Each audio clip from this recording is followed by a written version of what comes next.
terredefrance.fr, le premier site d'articles français et patriotes, présente Alexis Poulain, sans réserve, l'invité. Et on se retrouve pour cette deuxième heure pour parler politique et puis parler Union européenne aussi avec François Asselineau, le président et fondateur de l'UPR, qui milite depuis des années maintenant pour faire que le Frexit, cette solution où la France quitterait les traités européens, devienne une solution politique respectée et dont on pourrait parler. Aujourd'hui, c'est un tabou. Bonjour. Bonjour, merci de m'inviter. Avec plaisir. Pourquoi le Frexit reste encore un tabou alors que on voit depuis maintenant des mois et des mois la dégradation des années, dirais-je, de l'économie française, de l'énergie, les faillites qui se succèdent, et maintenant les traités toujours plus poussés, le Mercosur qui va menacer ou peut-être finir de massacrer l'agriculture française. Alors, j'ai créé l'UPR pour sortir de l'Union européenne, de l'euro et de l'OTAN, les trois à la fois. Donc c'était le 25 mars 2007, c'était le jour du 50e anniversaire du traité de Rome qui créait le marché commun. Je peux vous dire qu'à l'époque, c'était vraiment totalement tabou et j'ai été considéré comme un fou furieux. Maintenant, quand même, les esprits ont évolué. Voilà, c'est-à-dire c'est toujours tabou dans les grands médias mainstream. Oui. On est toujours, mais les esprits ont quand même beaucoup évolué depuis quelques années. Moi, ce qui a donné beaucoup de relief à notre mouvement, c'est quand j'ai pu être candidat à l'élection présidentielle en 2017. Et puis, comme vous le dites, le poids des événements. Comme disait Nietzsche, les événements et leur formidable éloquence. C'est-à-dire que de plus en plus de catégories socio-professionnelles se rendent compte que ce que je disais il y a des années, était exact. Voilà, il suffit de reprendre ce que j'avais pu dire pendant la campagne présidentielle de 2017, il y a donc déjà 7 ans et demi, et ce que disaient par exemple des gens comme Macron qui étaient catapultés par les médias. Bon, il n'y a pas photo. Voilà, donc il y a. Alors actuellement, nous sommes dans une situation qui est difficile en France, tout particulièrement parce que je pense que la France, peut-être avec le Canada et la Belgique, c'est un des pays où la pensée est absolument interdite dans les grands médias mainstream. Il y a vraiment un verrouillage médiatique qui est absolument scandaleux. Et d'ailleurs, tous les contre-pouvoirs qui devraient normalement permettre qu'il y ait un débat libre sur ces questions, tous ces contre-pouvoirs ont sauté, que ce soit le Conseil d'État, que ce soit l'Arcom, etc. Ouais. En fait, ils appliquent la politique décidée à l'Élysée et aussi au-dessus de l'Élysée, c'est-à-dire pas une seconde pour parler du Frexit. Mais est-ce que il n'y a pas quelque chose qui change la donne quand même? C'est maintenant la prévalence des médias sociaux, des plateformes, que ce soit pour la vidéo YouTube, X, qui était anciennement Twitter, racheté par Elon Musk, qui veut en faire un lieu justement de parole libre, un lieu politique. Est-ce que c'est pas quelque chose là qui va complètement changer la donne et faire en sorte que ces débats-là arrivent par la fenêtre, puisqu'ils ne peuvent pas passer par la porte, mais qu'on ne puisse plus éluder la question du Frexit? Oui, alors je crois que vous avez raison. Je pense en fait que les propriétaires des grands médias français devraient faire attention aux événements qui sont en cours. Parce que ils me font penser, vous savez, je pense qu'ils ne comprennent pas ce qui est en train d'arriver. Ce qui est en train d'arriver, c'est que il suffit de voir ce qui s'est passé aux États-Unis, c'est que les grands médias mainstream, ce que Elon Musk appelle legacy media, c'est les médias traditionnels, sont en chute libre en fait, au profit justement d'un basculement vers les réseaux sociaux. Et le même phénomène est en train de se produire en France avec un certain nombre de télévisions, de radios qui sont sur Internet et qui captent de plus en plus de personnalités, à commencer d'ailleurs par notre propre chaîne de télévision, UPR TV, où je me flatte d'avoir 104 millions de vues cumulées. C'est énorme pour une chaîne de politique. Mais les médias français sont totalement verrouillés. Et ils devraient faire attention. Vous êtes une exception d'ailleurs, Sud Radio. Je suis parmi l'ensemble des médias suivis par le CSA, enfin par l'Arcom. Vous êtes l'exception sur cette question. Bon. Mais il devrait faire attention. Vous savez, ça me fait penser à cette phrase qu'avait dite Gorbatchev quand il était arrivé en Allemagne de l'Est, où vous voyez que le communisme s'effondrait. Et les États satellites n'avaient pas compris ce qui se passait. Mais on est dans la même situation. Oui. C'est-à-dire le mondialisme s'effondre, l'idéologie mondialiste s'effondre aux États-Unis, d'où émanait justement ce qui nous venait. Et on a toute une série de dirigeants politiques occidentaux qui continuent d'obéir à l'État profond, lequel est désavoué aux États-Unis. Si je pouvais faire une comparaison, Macron ou bien comment dirais-je, Scholz, von der Leyen, c'est un peu, ils me font penser à Ceausescu ou à Erich Honecker, le dirigeant de la RDA, quand d'un seul coup ils ont vu que le grand frère moscovite, et bien d'un seul coup le communisme s'effondrait. Et rappelez-vous, Gorbatchev était allé en Allemagne de l'Est et il avait eu cette phrase qui est restée célèbre. Il avait dit: la vie punit ceux qui arrivent trop tard. Et je pense que les grands médias français, en continuant à verrouiller comme ils le font, en empêchant tout le débat, vont vers de très graves difficultés. C'est en tout cas mon sentiment. Oui, alors ils vont sans doute s'en rendre compte, peut-être parce que l'élection de Trump déjà a changé beaucoup de choses. On a vu comment les médias français ont diabolisé Donald Trump en le faisant passer pour quasiment un néo-nazi, ou même un nazi. Non, un nazi, oui. Et on continuait, et il y a eu cette élection qui n'était pas une surprise pour les Américains. Et là, on a vu, comme vous le dites, tous ces satellites s'effondrer et dire qu'est-ce qu'on va faire maintenant. Voilà. Est-ce que ça va changer quand même beaucoup de choses. On voit qu'il y a une effervescence du côté du projet européen qui va concentrer tous ses efforts sur l'Ukraine. Mark Rutte, qui est secrétaire général de l'OTAN, qui a vu Emmanuel Macron, Olaf Scholz, qui a fait des déclarations, qui est sur le départ d'ailleurs, Keir Starmer, Premier ministre britannique, qui veut accentuer la guerre en autorisant les frappes sur le territoire russe avec les armes de l'OTAN. Est-ce que là, il n'y a pas justement un risque de voir que Donald Trump va se concentrer sur les États-Unis, mais nos leaders européens vont se concentrer sur la suite de la guerre aux marges avec l'Ukraine? Oui, parce que je pense qu'en fait, comme je le disais à l'instant, on a des dirigeants qui continuent d'obéir à l'État profond américain et à l'oligarchie euro-atlantiste. Voilà, la façon dont Trump a été présenté dans les médias, comme ça continue d'ailleurs. Oui. Vous avez vu que Robert Kennedy Jr. vient d'être choisi par Donald Trump comme ministre de la Santé. Quand vous voyez comment le Figaro présente ça en disant que c'est un anti-vax, c'est un conspirationniste, enfin il le traîne dans la boue. On a même des choses assez rigolotes. Je vois que le journal Les Échos maintenant prend des accents digne d'un tract de la CGT, puisqu'il dénonce Elon Musk, qui va être nommé à la tête d'un ministère pour l'efficacité gouvernementale, le DOGE, parallèlement avec un autre milliardaire qui s'appelle Vivek Ramaswamy, qui est un Américain d'origine indienne. Donc ils sont nommés à la tête d'un ministère tout à fait nouveau pour faire de la réduction des coûts partout, pour le plus grand bénéfice des contribuables américains. Eh bien, le journal Les Échos prend des accents de tract de la CGT en disant la méthode infernale d'Elon Musk pour réduire les coûts. On croirait presque la CGT disant les cadences infernales. Ça veut dire que on a en fait affaire à une caste médiatico-politique en France qui refuse de voir ce qui est en train de se passer. Or, on est face, à mon avis, à un grand réveil des peuples et des nations, comme il y avait eu le réveil des nations en 1848, si vous voulez, contre les empires. Et là, de ce point de vue-là, il ferait vraiment, je pense, les grands médias devraient faire attention, parce que, comme disait Gorbatchev, comme je l'ai dit, la vie punit ceux qui arrivent trop tard. Alors là, pour le moment, c'est le déni. Vous avez le Guardian, par exemple, qui choisit de quitter X, la plateforme d'Elon Musk. J'en parlais dans mon édito, des appels à quitter la plateforme de la part d'un chercheur du CNRS le 20 janvier en disant organisez-vous, mais quittez cette plateforme qui est devenue un cloaque, selon ses dires, comme si le fait de pouvoir débattre dans un espace ouvert devenait compliqué. Alors évidemment qu'il y a des insultes, il y a de tout, mais surtout les réseaux sociaux, malheureusement. Il y en a aussi sur les grands médias. Il y en a bien sûr sur les grands médias. Il suffit de voir les débats où certains s'insultaient avec joie sur des chaînes d'infos continues. Est-ce que cette victoire de Trump ne va pas aussi précipiter une rupture avec d'un côté ceux qui vont continuer de s'informer via les grands médias, puis de l'autre ceux qui vont rester sur les réseaux sociaux, et du coup on aura deux mondes parallèles qui n'auront pas du tout la même information. C'est déjà un peu ce qui se passe, c'est déjà un peu en cours en ce moment, mais il y a une conséquence quand même extrêmement grave à la situation actuelle, c'est qu'on a l'impression que les dirigeants européens, qui doivent d'ailleurs leur position justement à cet État profond qui les a catapultés. Macron, en fait, il a été élu, personne ne savait vraiment qui il était en 2017, simplement on avait des médias qui chantaient ses louanges toute la journée pendant 1 an et demi.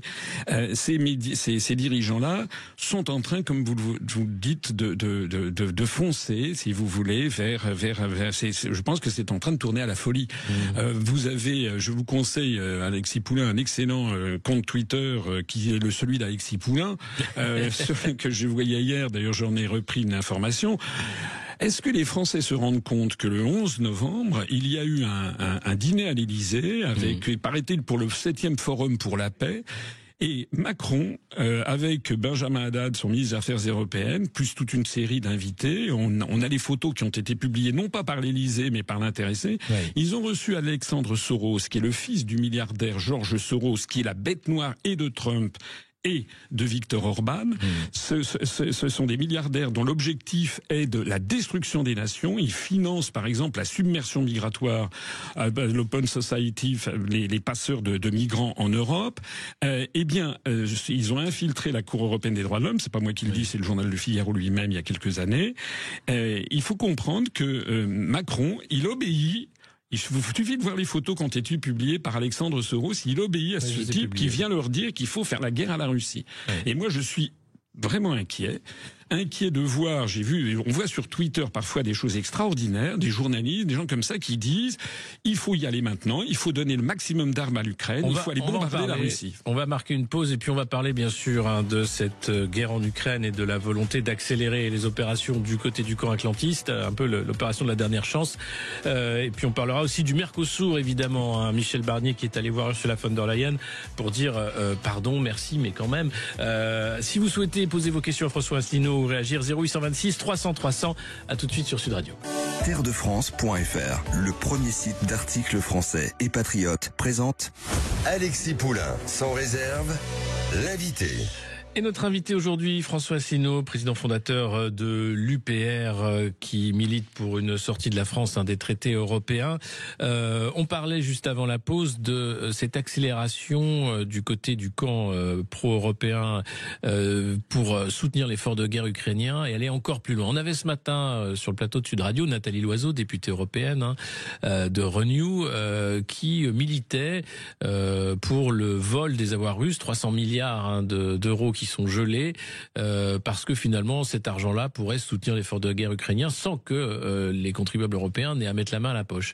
Il y a les déclarations pour l'utilisation des armes à longue portée sur le territoire russe. Il y a eu également Anthony Blinken qui a fait son dernier petit tour avant de dire au revoir ici. Vous parliez du fils de George Soros qui était à l'Élysée.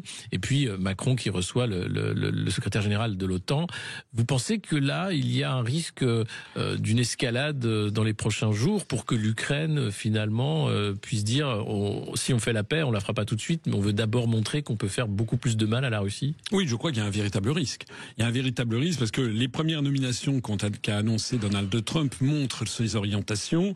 Que ce soit le nouveau secrétaire d'État Marco Rubio, que ce soit Madame Tulsi Gabbard qui est au renseignement, qui était très anti-guerre en Russie, que ce soit les Robert Kennedy Jr., etc. On voit qu'il y a un véritable renversement et la diplomatie telle qu'elle apparaît de ce que sera la présidence Trump, c'est qu'il veut terminer la guerre avec la Russie et il veut que, s'agissant d'Israël, alors il a nommé des gens très très favorables à Israël comme ambassadrice aux Nations Unies ou comme ambassadeur en Israël, mais il a demandé, semble-t-il, à Netanyahou d'arrêter tout pour le 20 janvier. Et en fait, les efforts de Trump, je pense, vont se porter contre l'Iran et contre la Chine.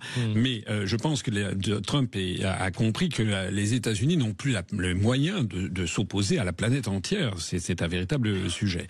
Et donc, il est à craindre que Biden et les gens qui l'entourent, dans les 2 mois qui restent avant le 20 janvier, effectivement, essayent de créer une situation peut-être catastrophique. Donc c'est pour ça qu'il faut être très très inquiet. Alors les propos de Nathalie Loiseau sont, je veux pas dire de gros mots, donc je vais pas dire de gros mots sur ce que je pense de Madame Nathalie Loiseau, mais il y a quand même des limites à l'incompétence.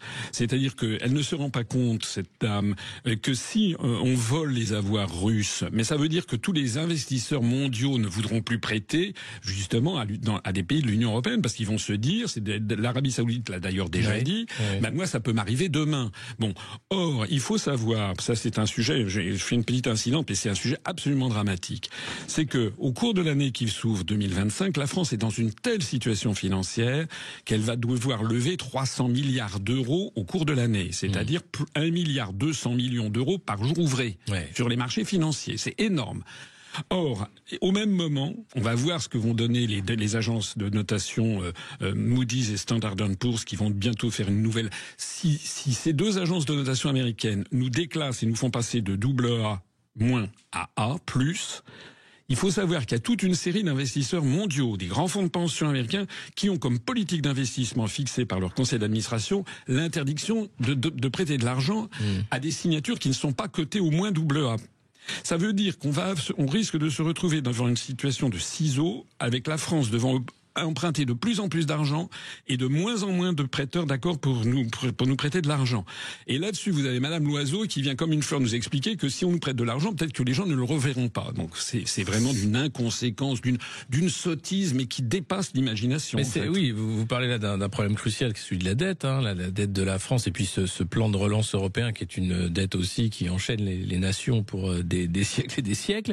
Il n'y a pas de solution, si ce n'est d'essayer de continuer avec la même logique. On a vu le Premier ministre Michel Barnier aller mercredi à Bruxelles pour rencontrer Madame von der Leyen, présidente de la Commission européenne, pour dire que la France n'était pas d'accord avec le Mercosur. Mais est-ce que la France va pouvoir empêcher cet accord qui est déjà entériné de fait, sachant que l'Allemagne et d'autres souhaitent cet accord? Alors, moi, Michel Barnier, ça avait été un peu mon espoir. C'est une énorme déception. L'espoir parce que en 2021, quand il était candidat à l'investiture à la présidentielle pour les Républicains, il avait dit qu'il fallait sortir des articles des traités européens sur les questions migratoires.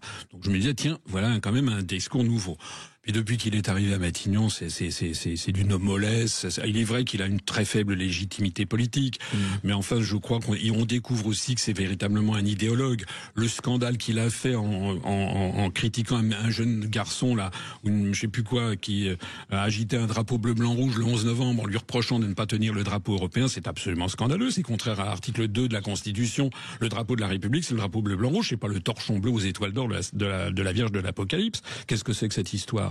Alors pour répondre directement à votre question, je suis désolé, c'est pas comme ça qu'on se comporte quand on est un chef d'État. Parce que ce qui est en jeu là aujourd'hui, c'est la survie du monde agricole français, des agriculteurs familiaux.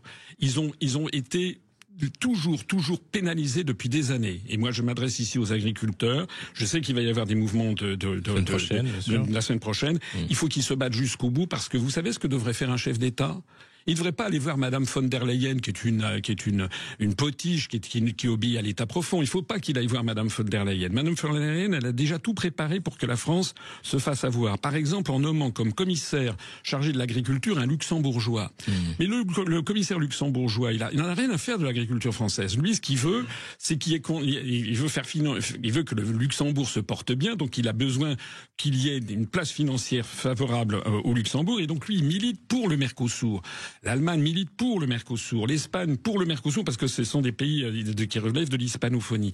Nous, on est en train de détruire l'agriculture française. Alors, Barnier, il va là-bas, il va faire des ronds de jambes auprès de von der Leyen. Je vois qu'il y a des gens qui disent on va essayer d'avoir une minorité de blocage au Parlement européen. Mais pour avoir la minorité de blocage, il faut 4 États. Bon, on en a pour l'instant. On peut peut-être compter sur la Pologne, peut-être, et sur l'Autriche, mais c'est pas sûr du tout. Donc pour l'instant, on n'a pas 4. Et en plus, il faut 35% minimum de la population. Donc ça ne marchera pas. Et le gouvernement le sait. Donc vous savez ce que ferait un chef d'État? Il dirait, comme De Gaulle, c'est la politique de la chaise vide. Il dirait, vous allez signer ça, terminé. On n'envoie plus un copec à la Commission européenne. Terminé. Oui, mais Macron et on impose le droit de veto, parce que le droit de veto, c'est quand des intérêts fondamentaux sont en jeu. Donc, normalement, il faut que Macron et Barnier imposent le droit de veto. S'ils ne le font pas, c'est une trahison pour non seulement les centaines de milliers de familles d'agriculteurs français, mais pour toute une tradition française d'agriculture. Enfin, c'est enfin, ce ne sera pas la première ni la dernière des trahisons, hélas. Oui, mais là, on atteint maintenant, si vous voulez, des degrés de trahison, de haute trahison qui ne sont plus tolérables. Il faut que les Français se réveillent. Il faut qu'ils jettent leur télévision par la fenêtre et qu'ils se portent désormais, comme on le disait tout à l'heure, massivement sur les réseaux sociaux et éventuellement descendre dans la rue. Ça n'est plus possible. Il y a vraiment... Voter, on parlera après des scores de l'UPR, mais voter également. Oui, il y a des questions qui se posent et qui doivent être tranchées par les urnes, même si, évidemment, on ne fait pas de référendum. Et quand on fait des référendums sur les questions européennes, on les refait ou on nie les résultats. Voilà. Alors, on va prendre avec nous un auditeur, Guillaume de Carcassonne. Bonjour, Guillaume. Bonjour, bonjour Sud Radio, bonjour à toute l'équipe. On vous écoute. Et bonjour surtout à François Asselineau, dont je bois ses paroles depuis maintenant plus de 15 ans, que je suis adhérent à l'UPR. Et je suis très content et très honoré de pouvoir lui parler. Bonjour monsieur. Voilà. Et donc je voulais dire que François Asselineau a évidemment raison sur toute la ligne. Et je voulais juste souligner que l'élection de Trump avait peut-être donné un petit peu plus d'espoir pour un changement du cadre politique. Et je pense que quand on cherchait un Trump français, eh ben je pense que François Asselineau est quand même rempli toutes les caractéristiques, si vous voulez, à part la grossièreté et la vulgarité de Donald Trump. Mais je pense que vraiment, j'ai espoir qu'un jour, M. Asselineau puisse participer à la vie politique et régler tout ça. Voilà. Alors, Trump va le régler. Et ben, je pense qu'on pourrait dire aussi Asselineau will fix it. D'accord. Alors, merci beaucoup Guillaume, qui vous connaît bien, François Asselineau, et qui dirait que vous seriez le Trump français. Vous en pensez quoi de ça ? Alors d'abord, je le remercie pour son témoignage. Je pense qu'il y a quand même des grandes différences. Effectivement, je n'ai pas peut-être le caractère haut en couleur de Donald Trump, qui parfois a tenu des propos qui sont quand même pas tolérables, des propos misogynes, homophobes, des choses comme ça. Mais fondamentalement, il y a un point commun, je crois, c'est qu'effectivement, Donald Trump s'est battu avec courage contre le système. Voilà. Et moi, ça fait quand même, je crois que même mes pires adversaires ne peuvent pas nier que ça fait 17 ans et demi que contre le système, je me bats. J'ai une grande différence aussi avec Donald Trump, c'est que lui, il est milliardaire, il possède des médias que moi, je n'ai pas. Et il y a aussi une différence. Il possède pas de médias, mais il est milliardaire, il est ami avec Elon Musk. Voilà. Et il y a aussi une différence, c'est que les pays anglo-saxons, comme les pays scandinaves d'ailleurs, restent quand même des pays où il y a une certaine liberté de parole. On le disait tout à l'heure, en France, c'est absolument effarant, c'est qu'il y a un verrouillage complet. Et je le mesure, vous savez comment je le mesure, c'est que maintenant dans la rue, très souvent, je suis abordé par des gens et qui me disent « Ah, monsieur Asselineau, je vous adore, j'écoute tout ce que vous dites, c'est formidable, etc., etc. Est-ce que je peux faire un selfie ?» Je dis oui. Et puis, je le dis, quand ils n'ont pas dit au bout de 15-20 secondes, parce que je leur pose une question. Je leur dis « Mais est-ce que vous avez voté pour moi aux européennes ?» Oui. Bien, je peux vous dire que statistiquement, il y en a 9 sur 10 qui n'ont pas voté pour moi. Et pourquoi ? Alors je leur dis, mais comment ça se fait ? Vous dites que ce que je dis est formidable et vous n'avez pas voté. Et vous savez ce qu'ils me répondent ? Ben oui, mais on savait que vous n'y arriveriez pas. On savait que vous feriez un mauvais score. Alors je dis, vous avez voté pour qui ? Ben, je dis voté utile, mais vous avez voté pour qui ? Ben alors il y en a qui ont voté pour Bardella, ou d'autres pour Manon Aubry, ou d'autres encore pour Marion Maréchal. Mais j'ai dit, mais c'était utile ? Qu'est-ce qui se passe maintenant ? Bardella n'est pas là, il est jamais au Parlement européen. Manon Aubry, elle saute au cou de von der Leyen. Et Madame Marion Maréchal, elle a planté un poignard dans le dos de Zemmour et de toute façon, elle ne veut pas sortir de l'UE. C'est-à-dire que si vous aviez voté pour moi, on aurait eu... Ça n'aurait pas été la mer à boire. Si on avait dépassé 5%, on aurait eu 5 à 6 députés qui auraient... parler du Frexit au Parlement européen. Et là, il n'y a rien. Et donc là, je mesure le poids énorme des médias pour façonner l'opinion publique et également des instituts de sondage qui sont possédés par les mêmes d'ailleurs et qui formatent l'opinion publique française. Ça fait maintenant plus de 15 ans que vous faites ce constat, que vous voyez ça. Vous avez pu vous présenter à l'élection présidentielle, comme vous l'avez dit. En 2017, oui. Ça devait être difficile déjà d'arriver à cette étape-là, mais après, vous n'avez plus jamais été invité dans les médias pour parler. Non. Et ce que vous dites, c'est que je suis moins, même par exemple en 2024 là pour les européennes, à part André Berkoff qui sur cette antenne m'a invité, je crois que c'était au mois d'avril dernier. Il a été le seul, et encore une fois, je redis, des médias mainstream, j'entends, des médias suivis par l'Arcom, ça a été le seul. Et moi, je suis allé avec mes collaborateurs à l'Arcom leur dire, écoutez, c'est quand même scandaleux. On a fait 1% des suffrages, 1, et quelques aux européennes. D'ailleurs, là, en 2024, on a également dépassé 1%. On a 0,0%. Et vous savez, l'Arcom a dit, mais non, c'est normal. Alors, on s'est porté devant le Conseil d'État en disant, c'est pas normal. Et le Conseil d'État a confirmé. Donc, nous avons... Mais rien n'a changé. Rien n'a changé. C'est un verrouillage complet. Donc, il est là le problème. Il faut que les Français comprennent à quel point l'opinion publique est formatée. Et à quel point aussi, c'est ça qui est important, même si ce que je vais dire là va faire grincer des dents. Le système n'est pas bête, il promeut des faux opposants. Il promeut Madame Le Pen et Monsieur Bardella, il promeut Monsieur Mélenchon, il promeut Monsieur Zemmour. Voilà. On va parler de tous ces gens-là, évidemment, après la courte pause que nous marquons. 0826 300 300 si vous souhaitez réagir ou poser des questions à François Asselineau, notre invité aujourd'hui. À tout de suite sur Sud Radio. Terredefrance.fr, le premier site d'articles français et patriotes, présente Alexis Poulain, sans réserve, l'invité. Alors, on se retrouve avec François Asselineau. On parlait avant la pause, vous dites de manière très sévère, d'opposition contrôlée à propos de certains responsables politiques qui ne veulent pas justement parler de la question européenne ou de manière très pudique. Quand même, Madame Le Pen fait les gros titres en ce moment puisque le RN maintenant est en procès à l'époque du FN pour avoir détourné les fonds européens, utilisé les fonds d'assistants parlementaires européens pour financer les activités du parti. Elle risque 5 ans d'inéligibilité. Est-ce que c'est pas la preuve aussi qu'elle est devenue une sérieuse menace finalement, alors qu'elle était une opposante bien pratique pour se faire élire systématiquement? Alors là, je suis un peu embarrassé parce que d'abord, on est en plein procès. Il y a eu une réquisition, il n'y a pas encore eu de jugement. Non. Et puis, s'il y avait un jugement, de toute façon, vous savez que normalement, on n'a pas le droit de commenter la chose jugée. Et puis, j'imagine que si le jugement lui est défavorable, elle se portera en appel. Donc ça va durer. Donc je suis un peu embarrassé pour vous répondre. Moi, ce que j'aurais tendance à dire, c'est que elle a quand même commis, semble-t-il, les sacrées imprudences. Voilà. Et je pense que le Rassemblement national est un peu dans une situation difficile, qui passe son temps à réclamer une justice exemplaire face aux violences, etc. Et puis là, d'un seul coup, qui commence à dire non, mais là, c'est un jugement politique. C'est un peu difficile, à mon avis, de faire le grand écart. Mais il y a évidemment, à mon avis, mon humble avis, il y a des arrière-pensées politiques derrière tout cela, c'est certain. Est-ce que d'ailleurs la souplesse du Rassemblement national face à Macron, vous avez vu qu'ils ont torpillé la procédure de destitution lancée par LFI, ils n'ont pas voulu voter la censure de Barnier, est-ce qu'ils en attendent un petit coup de pouce judiciaire, je n'en sais rien, mais il y a quelque chose qui me frappe quand même, c'est que la même semaine où on apprend ça, la même semaine, on a une promotion extraordinaire de Monsieur Bardella. Avec son livre, elle est invitée à quelle époque d'ailleurs on traite de façon ignominieuse Monsieur Ciotti, rit aux éclats, ce qui est quand même pas très sympa pour son allié, Monsieur Bardella, qui maintenant, à l'évidence, est le choix du système.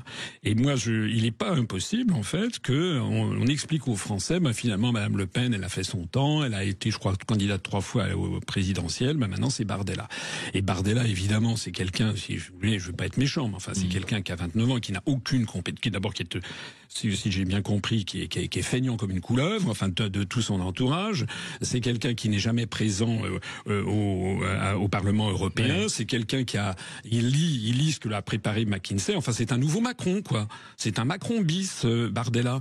Et donc, j'espère quand même que les Français ne vont pas retomber dans un système à la Macron. Ça, c'est bien tout le problème de ce système politico-médiatique. Alors, on a beaucoup d'auditeurs qui appellent. On a Philippe de Perpignan d'abord. Bonjour Philippe.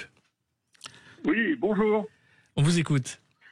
Oui, voilà, moi je suis profondément souverainiste et ce qui m'agace réellement aujourd'hui dans le paysage politique français, c'est qu'il n'y a pas moyen que tous les groupes politiques souverainistes puissent s'unir pour pouvoir au moins avoir une représentativité suffisante pour être beaucoup plus visibles que ce qu'ils sont aujourd'hui. Alors, donc voilà, je sais qu'il y a plusieurs tendances. On connaît M. Philippot, on connaît M. Asselineau, il y en a d'autres. Mais pourquoi il n'y a pas moyen d'avoir quelque chose de beaucoup plus puissant en mettant toutes ces bonnes volontés ensemble pour dire d'être une représentativité qui pèse quelque chose? Alors, on va écouter la réponse de François Asselineau à cette question sur l'union des différents mouvements souverainistes. Oui, je suis comme l'auditeur, je déplore cette situation. Bon, il se trouve que j'ai créé il y a 17 ans un parti politique qui s'appelle l'UPR pour sortir de l'Union européenne, de l'euro et de l'OTAN. Bon. Que M. Philippot a attendu 10 ans pour faire le sien. Pourquoi est-ce qu'il n'a pas adhéré à l'UPR ? Et pourquoi il n'y a pas que lui d'ailleurs? On a recensé, il y a une trentaine de responsables politiques qui ont chacun créé leur parti politique pour reprendre 75, 80, 85, 90, 95% de ce que je dis. Donc le problème, c'est pas à moi qu'il faut poser la question, c'est pourquoi les autres, pourquoi tout le monde crée sa petite chapelle. La meilleure preuve d'ailleurs, c'est que le 31 janvier 2020, tout le monde peut aller le voir sur Internet, j'ai organisé à Paris, je suis le seul à avoir pu organiser ça, une réunion publique pour fêter le Brexit, où il y avait à peu près tous les responsables que l'on appelle souverainistes. Bon, il y avait monsieur Dupont-Aignan, monsieur Philippot, monsieur Jean-Frédéric Poisson, il y avait monsieur Kuzmanovic, il y avait Dominique Jamais, il y avait même un représentant, il y avait monsieur Cheminade, il y avait même un représentant du comte de Paris, etc. Pour moi, c'était les prémices d'un mouvement d'ampleur. Voilà. Dans les semaines qui ont suivi, chaque personne que j'avais invitée ont toutes annoncé chacune leur candidature à l'élection présidentielle. Mais je dirais au-delà de ça, c'est pas ça le problème. Le vrai problème de fond, c'est celui du non-accès aux médias. Voilà. C'est que si j'avais accès aux médias, il y aurait un phénomène de cristallisation qui se produirait. Oui, mais et je pense comment ? Alors il y a le fait de l'accès aux médias effectivement qui est un problème qu'on a évoqué, mais sur la question du souverainisme, on voit que la bataille culturelle a été gagnée. C'est un sujet maintenant qui est quand même davantage traité que par le passé. Oui et non, parce que il y a souverainistes et souverainistes, si vous voulez. Il y a moi j'ai créé un parti politique en 2007. En mettant dans la charte fondatrice, en déposant les statuts pour sortir de l'UE, de l'euro et de l'OTAN. Parce que j'avais connu auparavant, le RPF de Charles Pasqua, de Philippe de Villiers, etc. J'avais vu les gens de chez Chevènement. À chaque fois, ils noyaient le poisson sur ce que l'on voulait. Et donc, moi, j'ai créé un parti politique qui a écrit noir sur blanc ce que nous voulons. Nous ne voulons pas une sempiternelle autre Europe, une Europe des nations, qui ci, qui ça, et on reste pendant ce temps-là. Non. Nous avons expliqué depuis 17 ans, et tous les événements nous donnent raison, que l'Europe n'est pas réformable. Que l'Europe, elle est comme elle est parce qu'elle est l'Union européenne. L'Union européenne, oui, bien sûr. Elle est comme elle est parce qu'elle est la sédimentation d'intérêts nationaux divergents, et le tout sous la tutelle des États-Unis d'Amérique.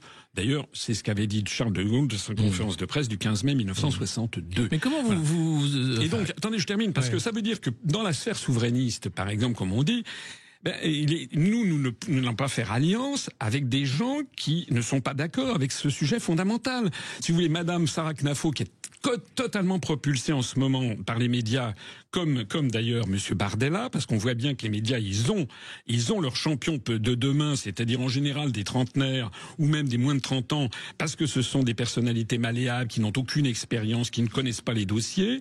Eh bien, Madame Knafo ou Monsieur Bardella, par exemple, pour ne parler que d'eux, mais Monsieur Dupont-Aignan, c'est pareil, se sont toujours refusés à sortir de l'Union, à proposer la sortie de l'Union européenne, de l'euro et de l'OTAN. Donc comment voulez-vous qu'on fasse alliance avec des gens qui disent le contraire de ce que nous sommes? Nous considérons par exemple que M. Bardella est beaucoup plus proche, c'est presque un clone, je le disais tout à l'heure, de M. Macron que de nous. Voilà. Et donc c'est une véritable imposture pour les électeurs du Rassemblement national que de leur proposer cette solution-là. C'est effectivement très très compliqué de faire son trou dans le jeu politico-médiatique. C'est ce que vous essayez de faire. Mais c'est très simple. Pourtant, la problématique, elle est simple comme bonjour. C'est l'Union européenne, stop ou encore. Voilà. C'est la question qui sera sans doute posée en 2027. Si l'élection présidentielle a lieu en 2027, au moins ce sujet-là sera sur la table. Merci d'avoir été avec nous aujourd'hui sur Sud Radio. François Asselineau, président fondateur de l'UPR, et d'avoir répondu à nos questions et aux questions des auditeurs. On va marquer une courte pause et puis on se retrouve dans un instant sur Sud Radio. Avec terredefrance.fr, le premier site d'articles français et patriotes.